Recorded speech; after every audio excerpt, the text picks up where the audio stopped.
23 तारखेला दुपारी 4 ते 7च्या दरम्यान माझ्या मुलाला त्याच्या मित्राने घेऊन गेला आणि 4 मुलांनी मिळून त्याला एका जामनेर रोडच्या पोलीस स्टेशनच्या मागे नग्न करून मारलं आणि त्याच्यानंतर परत कपडे घालून मुस्लिम कब्रस्तानकडे नेलं आणि तिथे पण त्याला पूर्ण कपडे काढून परत नग्न करून मारलं. चीज करत फोटो काढले. नग्न करून मारत असताना मुलीच्या घरी व्हिडिओ कॉल करून त्याला दाखवलं आणि मला पैसे मागण्यासाठी पण घरी कॉल करण्यासाठी त्याला प्रेशराईज केलं. त्याला बेल्टनी, सिगरेटचे चटके देऊन आणि बॉक्सिंग स्टाईलनी खूप मारलं. काय कारण? मुलीला, ज्या मुलीसोबत तो पळून जाणार होता त्या मुलीला यांनी सांगितलं की बा मुलगा व्यवस्थित नाही आहे, क्रिमिनल बॅकग्राऊंड आहे, जाऊ नको, बस एवढीच चूक होती. तर त्यांनी 6 महिन्याआधीच घरी येऊन पण मारहाण करून गेलेला आणि त्याच्यानंतर त्यांनी ही गोष्ट केली सगळी. त्या संदर्भात मी 23 तारखेला जसा मुलगा घरी आला तेव्हा FIR केली आणि त्या दिवशी मेडिकल झालं, पण मेडिकल पण प्रॉपर झालं नाही आणि FIR पण प्रॉपर झाली नाही. त्याच्यामध्ये आरोपी कोण कोण आहे?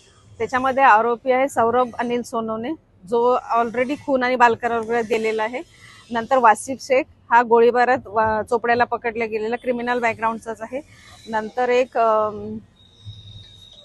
सागर साळुंके आणि सिद्धेश महाडिक, 4 मुलांनी नेलेलं. SP साहेबांना भेटले तर ते बोलले व्हिडिओ बघायची गरज नाही आहे, मी पुढील याच्यासाठी हे करतो. मी त्यांची रिसिव्ह कॉपी आणली. त्याच्यानंतर मी वेट केला, मी पोलीस स्टेशनला पण गेले, पण जेव्हा मी FIR करायला गेलेली त्याच दिवशी दुपारी 3 पोलिसांनी मिळून माझ्या मुलाला परत बेदम मारलं. कारण म्हणजे त्यांनी त्या मुलाला विचारलं की काय कारण आहे, ते चुकीचे आरोप करत होता. मुलाचे पेशन्स नव्हते की मला मारलं कशासाठी, तोपर्यंत आम्हाला व्हिडिओ माहीत नव्हता. तर तो आतून खूप चिडला आणि अंगावर जात होता, तेवढंच त्यांनी बघितलं आणि त्याला खूप मारलं. ही घटना 23 एप्रिल पासून आहे. शहर पोलीस स्टेशन.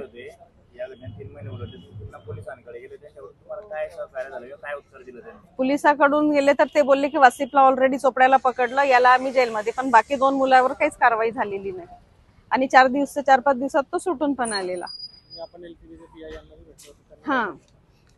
PI यांना पण भेटले तर त्यांनी राहुल गायकवाड त्यांना तिथे बोलवलं, त्यांच्याकडे ती केस दिलेली होती. मग मी 8 दिवस वेट केल्यानंतर त्याच्यामध्ये मी सायबरला पण गेले तर ते बोलले की FIR करावं लागेल, आम्ही डायरेक्ट नाही करू शकत.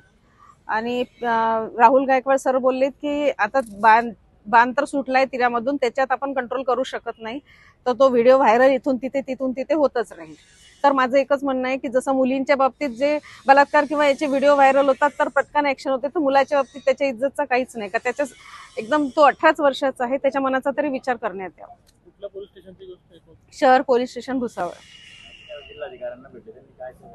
जिल्हाधिकारी सरांना भेटली तर सरांना मी निवेदन व्हिडिओ दाखवलं, सरांनी शांततेने व्हिडिओ बघितला आणि लगेच SP सरांना फोन लावून म्हणजे माझं समाधान होईल असं केलं. त्या बाबतीत मी त्यांचे धन्यवाद मानते, कारण पहिल्यांदा मला पॉझिटिव्ह प्रतिकार त्यांच्याकडनं मिळाला.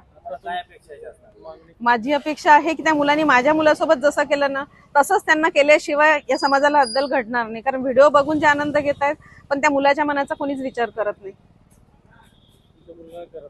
माझा मुलगा आता घराच्या बाहेरही निघत नाही, कोणी नातेवाईकांकडे जात नाही, कॉलेजमधले त्यांनी पेपर सुद्धा दिले नाही, त्याचं वर्षाचं नुकसान झालं. राजकीय नेत्याच्या त्यांची व्हिडिओ जर व्हायरल होता तर त्याच्या ह्याच्यात त्याला अटक करण्यात आली किंवा जेलमध्ये पाठवण्यात आलं. तर माझ्या मुलाचा एवढा व्हिडिओ व्हायरल होत आहे, चीज करत फोटो टाकले आणि हे एक नाही खूप 100,000 ठिकाणी ते व्हिडिओ गेले, तर या बाबतीत त्याला काहीतरी त्याच्यावर प्रतिबंध करण्यात यावा.